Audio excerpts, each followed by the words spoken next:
दादी के हाथों का जादू और खुशबू से महकता घर, माँ की मुस्कुराहट और खाने की सुगंध। MDH गरम मसाला, क्योंकि हर रिश्ता है स्वाद से जुड़ा। और अब बात करते हैं AIMIM चीफ असदुद्दीन ओवैसी की, जिन्होंने अपने शब्दों की बमबारी से पाकिस्तान के कट्टरपंथियों की नींद उड़ा रखी है। पहलगाम आतंकी हमले के बाद से ही ओवैसी ने पाकिस्तान के खिलाफ जो तेवर अपनाए हैं, उसने पाकिस्तान को बेचैन कर दिया है। अपने शब्दों से पाकिस्तान को बेहिसाब दर्द देने वाले ओवैसी अब पाकिस्तान के आतंक का कच्चा चिट्ठा खोलने के लिए भारत की तरफ से विदेश जाएंगे, क्योंकि भारत सरकार ने पाकिस्तानी आतंकवाद को उजागर करने के लिए सर्वदलीय प्रतिनिधि मंडल भेजने का फैसला किया है और इसमें ओवैसी भी शामिल है। पाकिस्तान की हुकूमत की ISI की एक नाजायज औलाद। अब के बार अगर कुछ एक्शन ले रहे तो घर में घुस के बैठ जाना, घर में घुस के मारते बोले ना, अब घर में घुस के बैठ जाना, खत्म। ओवैसी के इस अंदाज से पूरा पाकिस्तान थर्रा गया। पहलगाम आतंकी हमले के बाद से पूरा विपक्ष एक तरफ और AIMIM चीफ असदुद्दीन ओवैसी दूसरी तरफ अकेले ताल ठोककर पाकिस्तान को उसकी सही जगह दिखा रहे हैं। अब तक देश में रहकर वो पाकिस्तान के आतंक का कच्चा चिट्ठा खोल रहे थे, अब वो भारत की तरफ से विदेश में जाकर भी पाकिस्तान का पर्दाफाश करेंगे और दुनिया को ऑपरेशन सिंदूर में भारतीय फौज की वीर गाथा सुनाएंगे।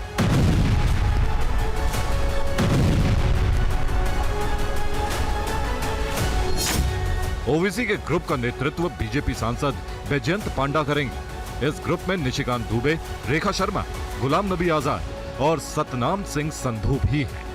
ओवैसी अपने ग्रुप के साथ Britain, France, Belgium, Germany, Italy और डेनमार्क का दौरा करेंगे। 22 या 23 मई को ओवैसी की टीम विदेश दौरे के लिए रवाना हो सकती है। केंद्र सरकार की ओर से अपना नाम शामिल किए जाने पर ओवैसी ने खुशी जाहिर की है। पड़ोसी मुल्क बार बार हमारे मुल्क में आतंकवाद बोलिए, दहशतगर्दी को यहाँ पर प्रमोट करता है, सरपरस्ती करता है, तो ये उनको इन तमाम एक इम्पॉर्टेंट काम है और इंशाल्लाह मैं तो पूरी कोशिश करूँगा इस जिम्मेदारी को अच्छी तरह निभाने की।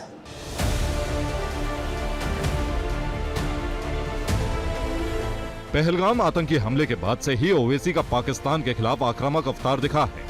ओवैसी ने अपने उत्तेजक भाषणों से सीधे हैदराबाद से लेकर इस्लामाबाद, रावलपिंडी से लेकर कराची और सियालकोट से लेकर लाहौर में एयर स्ट्राइक की।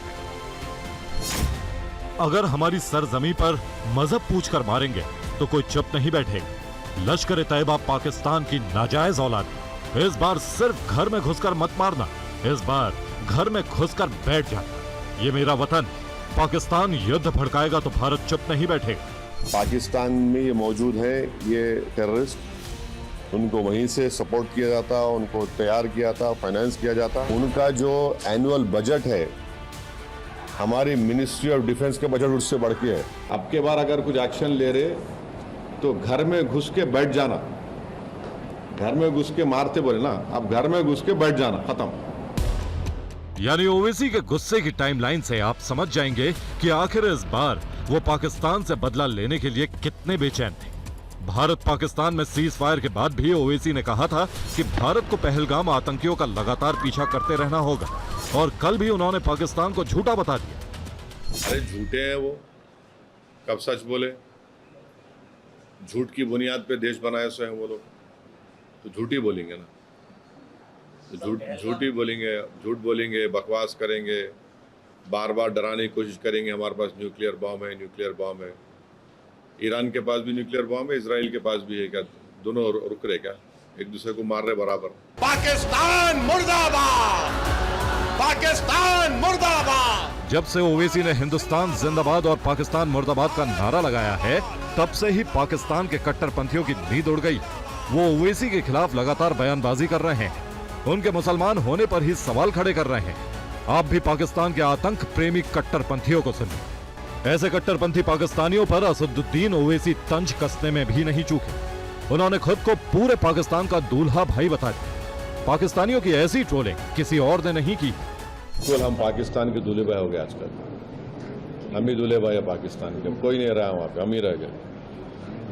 इतना बेबाक, इतना हैंडसम को दिख ही नहीं रहा पाकिस्तान वालों, खाली मैं ही दिख रहा हूँ भारत से। देखते रहो प्यारे मेरे को, सब सुनते रहो, ज्ञान बढ़ेगा। तो तुम्हारे दिमागों में जो भूसा भरा हुआ है साफ होगा, तुम्हारा इग्नोरेंस खत्म होगा।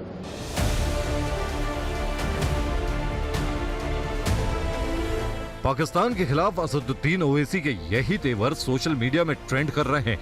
हर कोई ओवैसी को ज्यादा से ज्यादा देखना और सुनना चाहता है। ओवैसी एक राजनेता होने के साथ साथ काबिल वकील भी हैं, जो अपनी बात को तर्क के साथ रखते हैं। आमतौर पर उनकी बात को काटना मुश्किल होता है। उनकी ये खूबी उन्हें दूसरों से अलग करती है और अब वो विदेश में पाकिस्तान का पर्दाफाश करने की तैयारी कर रहे हैं। ऐसे में हम कह सकते हैं कि पाकिस्तानी कट्टरपंथियों की नींद फिर हराम होने वाली है। Bureau report, TV9 Bharatvarsh. दादी के हाथों का जादू और खुशबू से महकता घर, माँ की मुस्कुराहट और खाने की सुगंध। MDH गरम मसाला। क्योंकि हर रिश्ता है स्वाद से जुड़ा।